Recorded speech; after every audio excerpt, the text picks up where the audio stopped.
প্রিয় দর্শক বন্ধুরা, আজকের ভিডিওতে আমরা কথা বলবো আমাদের চিরচেনা অথচ অবহেলিত একটি শাক নিয়ে, বেতুয়া শাক।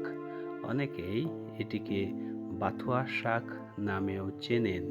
শীতকালে মাঠে ঘাটে, জমির আলে কিংবা ফসলের ফাঁকে স্বাভাবিকভাবেই জন্মানো এই শাকটি পুষ্টিগুণে ভরপুর এবং গ্রামীণ জীবনের সঙ্গে ওতপ্রোতভাবে জড়িত। বেতুয়া শাকের বৈজ্ঞানিক নাম চেনোপোডিয়াম অ্যালবাম, ইংরেজিতে একে বলা হয় ল্যাম্বস কোয়ার্টার্স। এটি মূলত শীতকালীন একটি বুনো শাক, তবে বর্তমানে অনেক কৃষক নিয়মিত চাষও করছেন, কারণ বাজারে এর চাহিদা দিন দিন বাড়ছে। বেতুয়া শাকের পাতা নরম, সবুজ এবং হালকা সাদা আস্তরণযুক্ত। স্বাদে হালকা তেতো মিষ্টি মিশ্র অনুভূতি থাকে, যা রান্নার পর দারুণ সুস্বাদু হয়ে ওঠে। এটি দ্রুত বাড়ে এবং খুব কম যত্নেই ভালো ফলন দেয়, তাই যারা বাড়ির পাশে বা ছোট জমিতে শাক চাষ করতে চান তাদের জন্য এটি আদর্শ। মাটি নির্বাচন: দোআঁশ বা বেলে দোআঁশ মাটি উপযোগী। বপনের সময় অগ্রহায়ণ মাস থেকে মাঘ মাস পর্যন্ত বীজ বপন করা যায়। সার প্রয়োগ: জৈব সার ব্যবহার করলে ফলন ভালো হয়। সেচ ও আগাছা দমন: মাঝে মধ্যে হালকা সেচ দিলেই যথেষ্ট।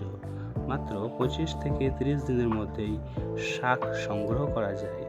একবার কাটার পর আবারও নতুন কুঁড়ি বের হয়, ফলে একই জমি থেকে একাধিকবার ফলন পাওয়া সম্ভব।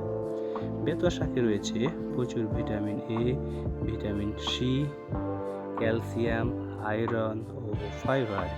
এটি রক্ত শূন্যতা দূর করতে সাহায্য করে, হজম শক্তি বাড়ায়, রোগ প্রতিরোধ ক্ষমতা বৃদ্ধি করে, শরীরের দুর্বলতা কমায়। গ্রাম বাংলায় অনেকেই বেতুয়া শাক ভর্তা, চচ্চড়ি, ডাল বা পুরোটার পুর করে ব্যবহার করেন। বিশেষ করে শীতকালে গরম ভাতের সঙ্গে বেতুয়া শাক ভাজি যেন এক অনন্য স্বাদ। শাক ভালো করে ধুয়ে কেটে নিন। কড়াইয়ে সরিষার তেল গরম করে রসুন ও শুকনো লঙ্কা ফোড়ন দিন। কাটা শাক দিয়ে নেড়ে নিন। লবণ স্বাদ মতো দিন। ঢেকে 5 থেকে 7 মিনিট রান্না করুন। ব্যাস, তৈরি হয়ে গেল পুষ্টিকর বেতুয়া শাক ভাজি। বেতুয়া শাক এখনও বুনো শাক ধান নয়, এটি অনেক কৃষকের জন্য আয়ের উৎস।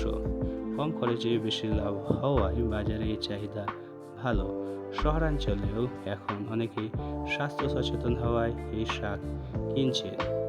বন্ধুরা, আমাদের আশেপাশে জন্মানো অনেক গাছগাছালি রয়েছে, যেগুলোকে আমরা আগাছা মনে করি, কিন্তু সঠিক জ্ঞান থাকলে সেগুলো হতে পারে পুষ্টির ভাণ্ডার এবং আয়ের উৎস। বেতুয়া শাক তারই একটি উজ্জ্বল উদাহরণ।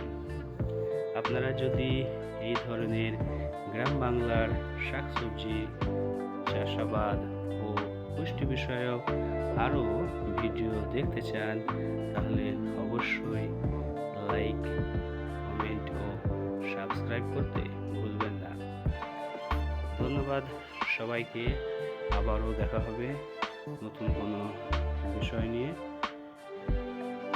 সবাইকে আবারও অসংখ্য ধন্যবাদ জ্ঞাপন করছি। সবার সুস্থতা কামনা করছি, সবার মঙ্গল কামনা করছি।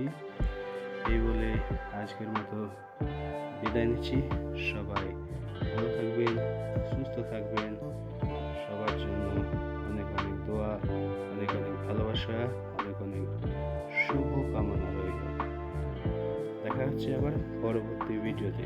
ততক্ষণ পর্যন্ত সবাই ভালো থাকুন, সুস্থ থাকুন।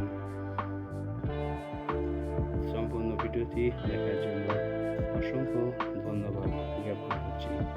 টাটা।